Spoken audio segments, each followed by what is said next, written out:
Hello friends, divine lights association team के UPSC article segment में आपका हार्दिक स्वागत है। जी दोस्तों, आप सभी लोगों के सपोर्ट से ही ये मुमकिन हो चला कि हम धीरे धीरे क्विज से बढ़ते बढ़ते आर्टिकल्स तक आ गए, और तब भी जब हम यहाँ पर आ गए हैं, टीचिंग में आ गए हैं, तब भी ये आपका सपोर्ट ही है जो ये सब काम करा रहा है। इसलिए आपको बहुत बहुत शुक्रिया। अब चलिए बात कर लेते हैं कि इस सेगमेंट में हम कौन कौन से आर्टिकल्स के बारे में जानेंगे। ठीक, सबसे पहला जो आर्टिकल है वो जल जीवन मिशन, जिसके बारे में हम बात करेंगे।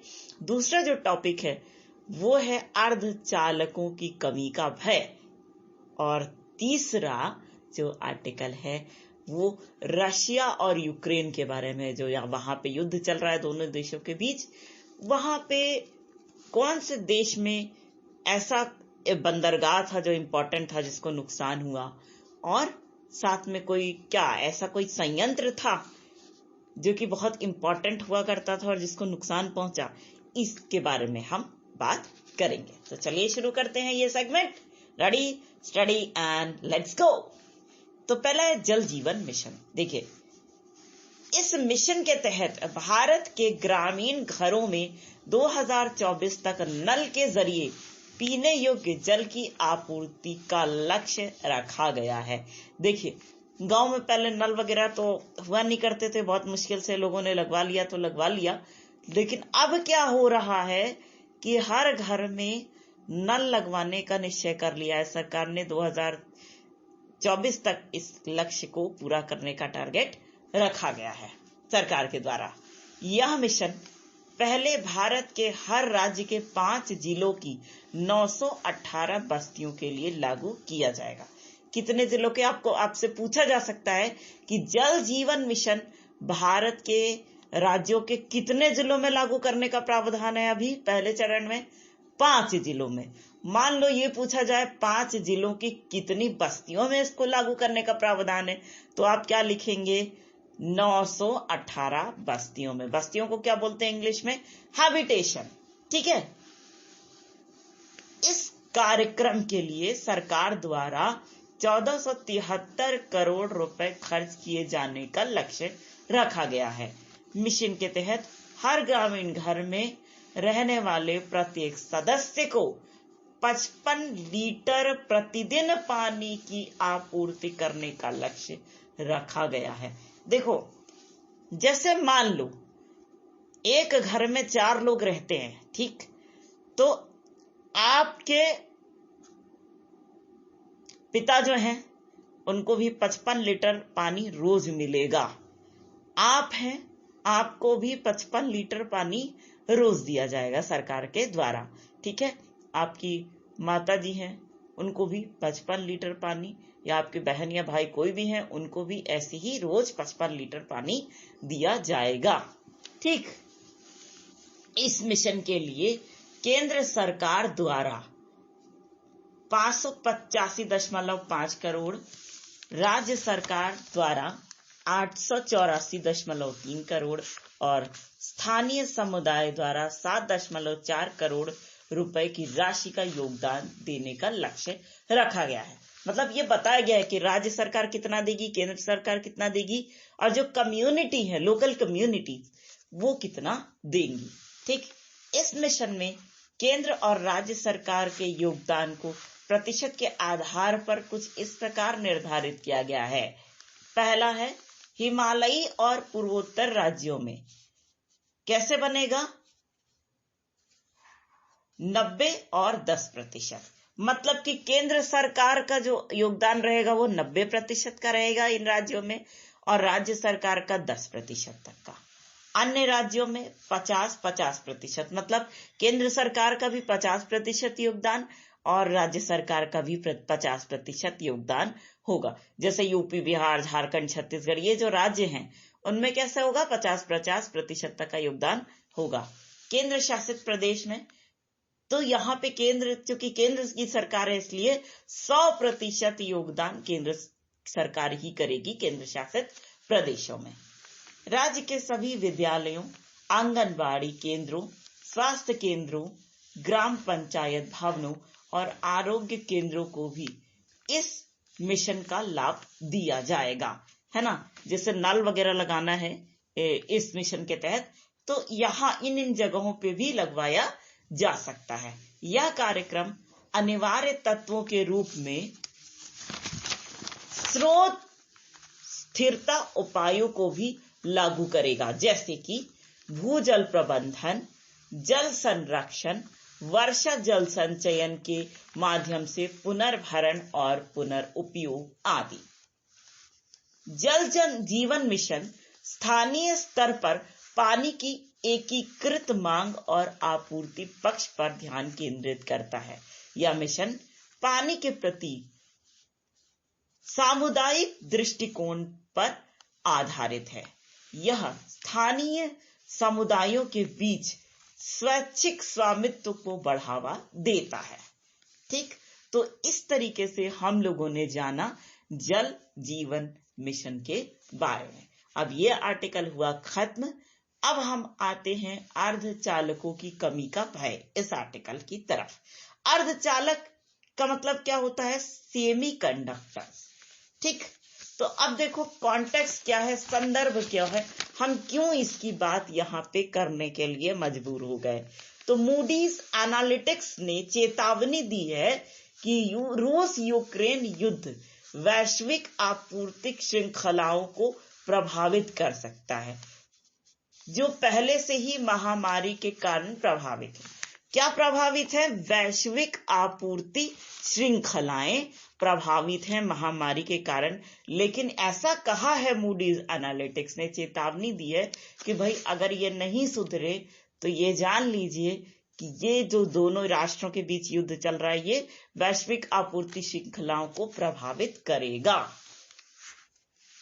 अब देखो इसके बारे में जान लेते हैं, सेमीकंडक्टर्स के बारे में। ठीक, सबसे बुरा प्रभाव अर्धचालक चिप की कमी पर होगा, है ना। अर्धचालक जो चिप होते हैं उनकी कमी के कारण इसलिए होगा क्योंकि युद्धरत राष्ट्र अर्धचालकों में उपयोग किए जाने वाले प्रमुख कच्चे माल की आपूर्ति को नियंत्रित करते हैं।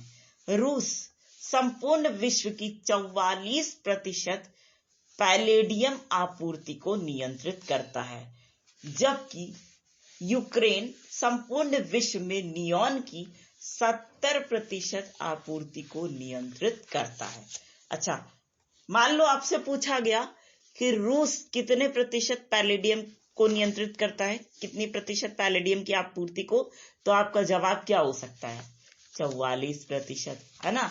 और यूक्रेन कितनी प्रतिशत नियॉन की आपूर्ति को नियंत्रित करता है? आपका जवाब क्या होगा? 70%, 70%, है ना। सेमीकंडक्टर चिप्स बनाने में मुख्यतः इन दो कच्चे माल का प्रयोग किया जाता है। कार, बाइक्स, मोबाइल फोन और उपभोक्ताओं द्वारा जितने इलेक्ट्रॉनिक वस्तुओं का उपयोग किया जाता है उनके निर्माण में अर्धचालक चिप्स की भूमिका अत्यधिक महत्वपूर्ण होती है। ठीक है, देखो जैसे कि कार, बाइक्स, ये सब जो गाड़ियां वगैरह होती हैं उनको क्या बोला जाता है? ऑटोमोबाइल बोला जाता है। इनके निर्माण में, मोबाइल फोन के निर्माण में, ठीक है, इलेक्ट्रॉनिक्स की जितनी चीजें होती हैं, जैसे भैया आपका लैपटॉप हुआ, है ना, आपका वही हार्ड डिस्क हुआ, पेन ड्राइव वगैरह हुआ जिसका उपयोग आप करते हैं, तो ये इन सबको बनाने में भी क्या लगता है? सेमीकंडक्टर चिप्स का उपयोग होता है। ठीक है, अनुमान है कि सेमीकंडक्टर उद्योग तेजी से बढ़ रहा है और इस दशक में ये $1 ट्रिलियन तक पहुंच सकता है। ये 2 डेकेड चल रहा है, दशक चल रहा है, इस दशक में ये कहां तक पहुंच सकता है? $1 ट्रिलियन तक चला जाएगा ये उद्योग, इतना तेजी से बढ़ रहा है। यदि भारत के विकास की दृष्टि से इस उद्योग को देखा जाए तो भारत 2026 तक इस उद्योग में तेजी से आगे बढ़ सकता है और आज के $27 अरब से $64 अरब तक पहुंच सकता है। तो देखिए भारत की स्थिति क्या है। अब भारत इस उद्योग में बहुत तेजी से आगे बढ़ सकता है। अब जहां पे आज उसको $27 अरब की आय हो रही है, वहां कहां तक पहुंच सकता है? 64 अरब डॉलर तक पहुंच सकता है। कौन? भारत, है ना। वर्ष 2021 में भारत का 80% राजस्व मोबाइल, कपड़ा, आईटी जैसे बड़े औद्योगिक क्षेत्रों में योगदान रहा है। ठीक है, तो जो राजस्व था, राजस्व यानी टैक्स, इतने जैसे आईटी उद्योग है, कपड़ा उद्योग है, ये सारे जो वियरेबल्स जिसको बोलते हैं कपड़ा को, ठीक है, तो वियरेबल्स, आईटी, मोबाइल्स, ये सब जो सेगमेंट हैं उन्होंने 80% का योगदान दिया है गवर्नमेंट को, टैक्स दिया है 80%। ठीक है, मोबाइल और वियरेबल सेगमेंट का मूल्य 13.8 बिलियन डॉलर और इसके 2026 में 31.5 बिलियन डॉलर तक पहुंचने की उम्मीद है। जहां 2021 में ये कितना था? मोबाइल और वियरेबल सेगमेंट का मूल्य था 13.8 बिलियन डॉलर, जो कि 2026 तक कितना हो जाएगा? कितना हो जाएगा? 31.5 बिलियन डॉलर तक पहुंच जाएगा। ठीक है, अब चलिए, ये आर्टिकल हमारा हो गया खत्म। अब हम तीसरे आर्टिकल पे चलते हैं, जैसा कि हमने आपको बताया था कि कौन से स्थान ऐसे रहे जो कि न्यूज में रहे, चर्चा में रहे, इंपॉर्टेंट रहे। देश की अगर बात की जाए तो कौन से देश रहे? यूक्रेन और रूस, जो कि युद्ध कर रहे हैं। ठीक है, और रूस ने क्या किया है? यूक्रेन पर आक्रमण कर दिया है। ठीक, और साथ में हम आपको अगर बताएं तो यूक्रेन के एक सबसे बड़े परमाणु संयंत्र, जो यूरोप का सबसे बड़ा परमाणु संयंत्र माना जाता है, उसका नाम है जापोरेजिया। क्या नाम है? जापोरेजिया। तो इस परमाणु संयंत्र को कब्जा कर लिया है रूस ने और इससे नुकसान पहुंचाया है। और जो अमेरिका के सचिव हैं, राजस्व सचिव, इनका कहना है कि जो उच्चतर विकिरण रहती थी उसका संकेत इस परमाणु संयंत्र से नहीं मिला है।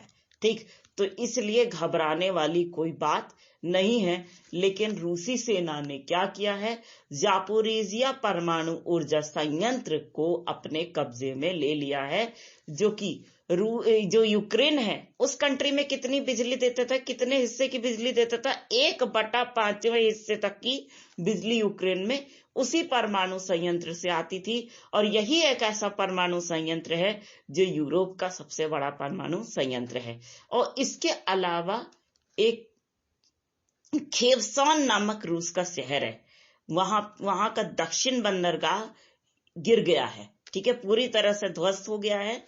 इसके अलावा क्या है? एक और मारियोपोल नाम का बंदरगाह है यूक्रेन का, उसको भी नुकसान पहुंचा है।